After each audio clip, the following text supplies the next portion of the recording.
अभिलाषा Hindi academy में सभी विद्यार्थियों का एक बार फिर से हार्दिक अभिवादन। हम देख रहे थे एलटी ग्रेड की प्रैक्टिस सेट। इस क्रम में हम छठवीं प्रैक्टिस सेट देख रहे हैं और छठवीं प्रैक्टिस सेट में भी हम 79 प्रश्न तक हल कर चुके हैं। आज की कक्षा में हम 80वें प्रश्न से देखेंगे छठवें प्रैक्टिस सेट के।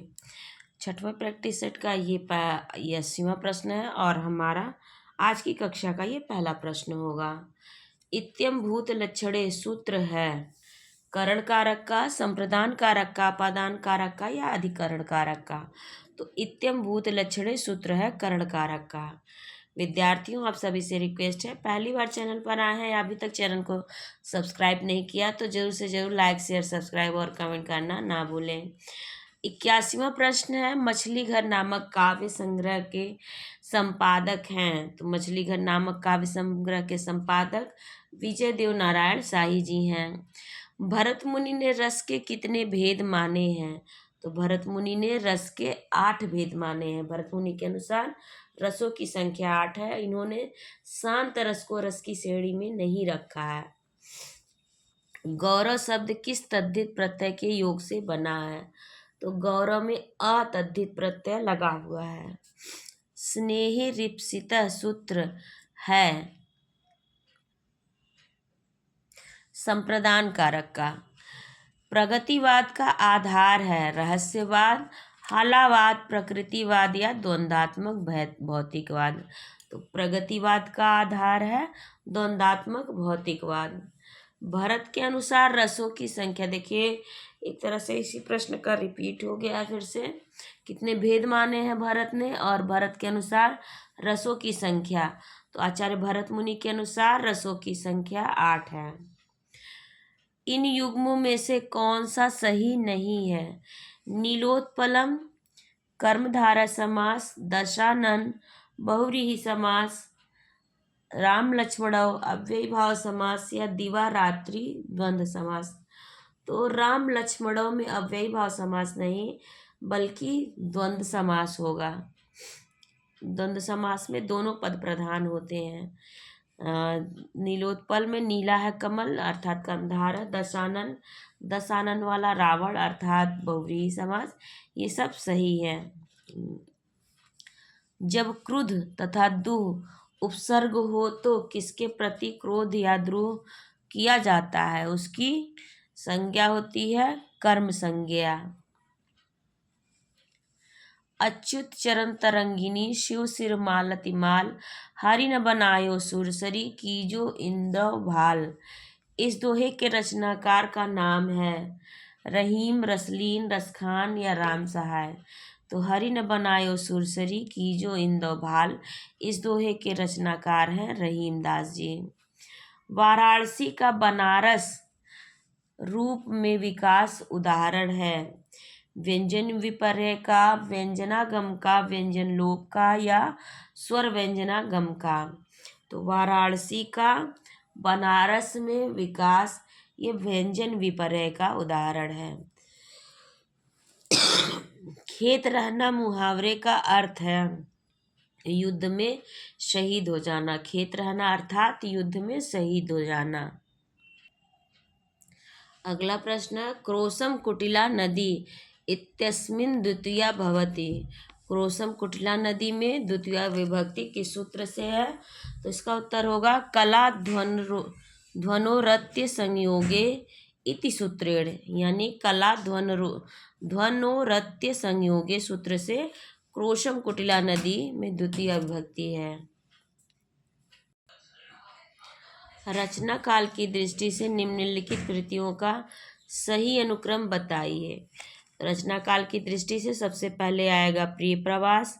प्रिय प्रवास का काल है रचना काल 1914। उसके बाद साकेत, साकेत का आएगा 1931। उसके बाद तुलसीदास, तुलसीदास का रचना काल है 1938।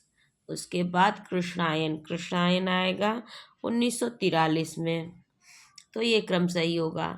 प्रिय प्रवास 1914, साकेत 1931, तुलसीदास 1938, और कृष्णायन 1943। छंद शास्त्र के प्रणेता आचार्य माने जाते हैं। छंद शास्त्र के प्रणेता आचार्य आचार्य पिंगल माने जाते हैं। कृतघ्न शब्द का सही अर्थ होगा जो उपकार नहीं करता, जो किए उपकार को नहीं मानता। तो कृतघ्न शब्द का सही अर्थ होगा जो किए उपकार को नहीं मानता। सीता स्थल्यां तण्डुलान् ओदनं पचति इत्यत्र के सूत्रेण सिद्ध्यति।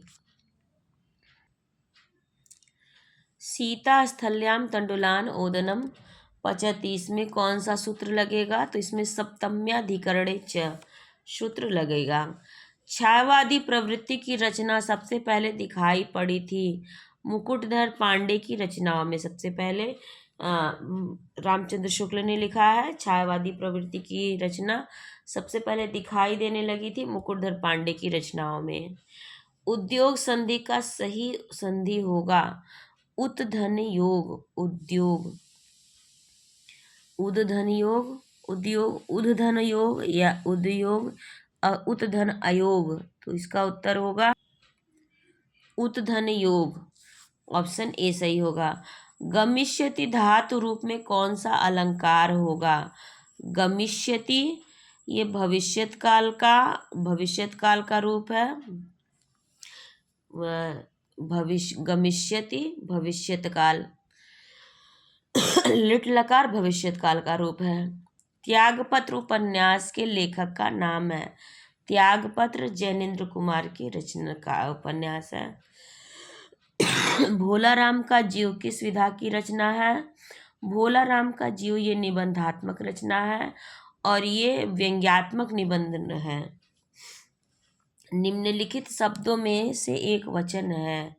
निम्नलिखित में से प्राण, दर्शन, ओठ या तेल। तो तेल इसमें से एक वचन है, जबकि प्राण, दर्शन और ओठ हमेशा सदैव बहुवचन में प्रयुक्त होते हैं।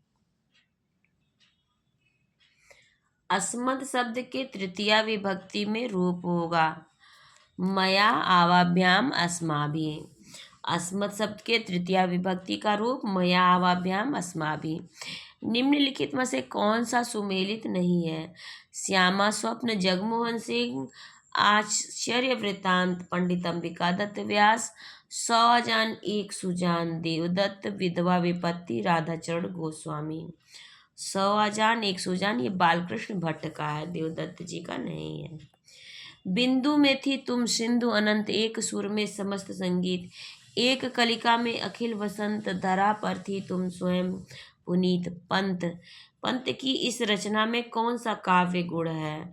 तो इन पंक्तियों में प्रसाद गुण है। बिंदु में थी तुम सिंधु अनंत, एक सुर में समस्त संगीत, एक कालिका में अखिल वसंत, धरा पर थी तुम स्वयं पुनीत। इनमें प्रसाद गुण है। निम्नलिखित में से एक में कर्मधारय समास है। हाथों हाथ अव्ययी भाव समास, प्रत्यक्ष, आराम कुर्सी, आराम के लिए कुर्सी, तत्पुरुष और भुजदंड, भुजदंड में इसमें कर्मधारय समास होगा, यानी भुजा के बराबर दंड अर्थात डंडा। एक अर्थ होगा साप भी होगा भुज का अर्थ। निम्नलिखित कृतियों को दिए गए कूट के अनुसार सुमेलित कीजिए।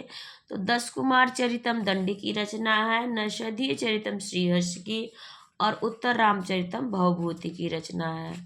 फिर आ गया सूची 1 को सूची 2 से सुमेलित कीजिए।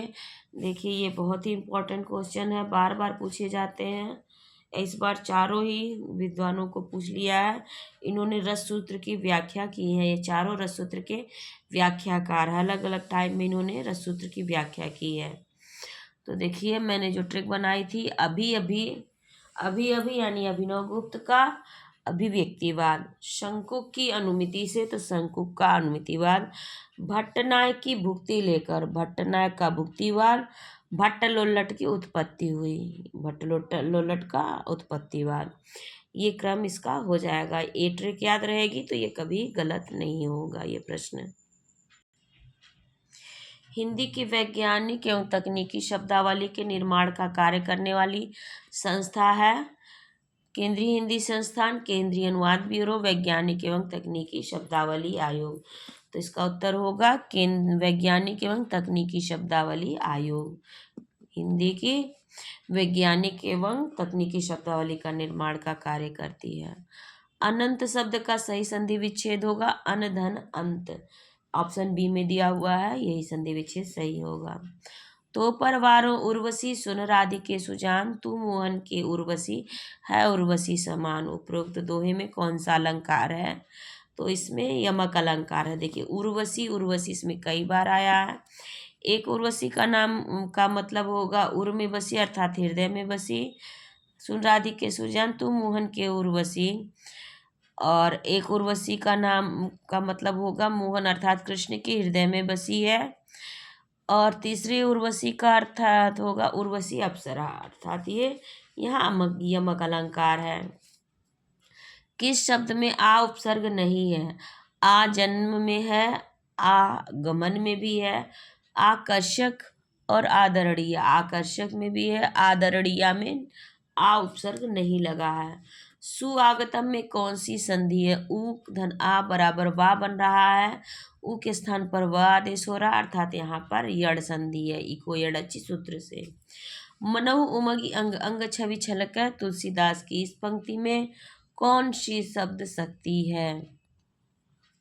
अभिधा, लक्षणा या व्यंजना? इसमें व्यंजना शब्द शक्ति है। संज्ञाओं के साथ आने वाली विभक्तियों को क्या कहा जाता है? संश्लिष्ट, विश्लिष्ट या श्लिष्ट? उपर्युक्त में से कोई नहीं। इसका उत्तर है बी विश्लिष्ट। जो पहले कभी न हुआ हो वाक्यांश के लिए प्रयुक्त एक शब्द है अभूतपूर्व, यानी आज से पहले कभी नहीं हुआ। काव्य शास्त्र के संदर्भ में नवरस से क्या अभिप्राय है? नवरस से अभिप्राय है नौ रसों से। ऑप्शन डी में दिया हुआ है। इनमें से कौन सा वाक्य शुद्ध है? सीता ने यह कहा, सीता ने यह कही, सीता यह कही, सीता यह कहा। इसका उत्तर होगा सीता ने यह कहा। भवभूति का मूल नाम क्या है? भवभूति का मूल नाम श्रीकंठ है। ऑप्शन सी में दिया हुआ है श्रीकंठ। अपव्यय शब्द का विलोम होगा, अपव्यय का विलोम होगा मितव्यय। अपव्यय यानी अधिक खर्च करने वाला, मितव्यय का कम खर्च करने वाला, सोच समझ कर खर्च करने वाला। तो ये हमारी छठी प्रैक्टिस सेट समाप्त होती है यहीं पर। 120 प्रश्न, इसके बाद हम 7वें प्रैक्टिस सेट देखेंगे। तब तक आप सभी से अनुरोध है, पहली बार चैनल पर आए हैं, अभी तक चैनल को सब्सक्राइब नहीं किया तो प्लीज़ ज़रूर से ज़रूर लाइक शेयर सब्सक्राइब और कमेंट करना ना भूलें। आप सभी का बहुत बहुत धन्यवाद।